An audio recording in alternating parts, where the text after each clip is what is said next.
আজকে গণেশ চতুর্থী, তাই সবাইকে জানাই শুভ গণেশ চতুর্থী।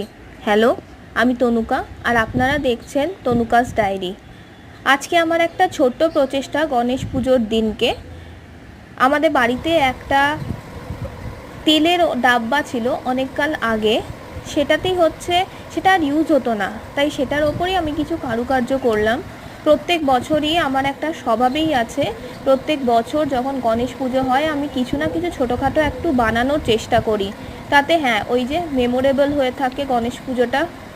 গণেশ ঠাকুর সবারই প্রিয়, কারণ তার আশীর্বাদের জন্য, কারণ তার ভালোবাসার জন্য। তাই আমারও একটা ছোট্ট নিবেদন গণেশ ঠাকুরের কাছে, যদি ভালো লাগে দয়া করে কমেন্ট করবেন আর আমার চ্যানেলকে লাইক এবং সাবস্ক্রাইব করে দেবেন। Thank you.